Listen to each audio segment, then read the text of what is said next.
هذه الدنيا وصفها وقد أحسن وصفها أبو العتاهية في 6 أبيات فقال رحمه الله: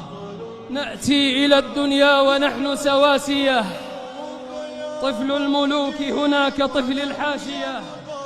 ونغادر الدنيا ونحن كما ترى متشابهون على قبور حافية،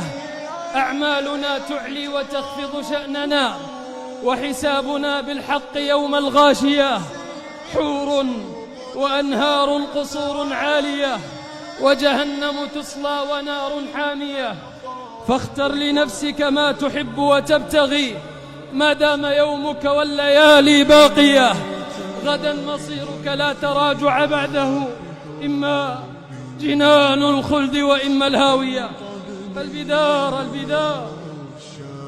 والنجاة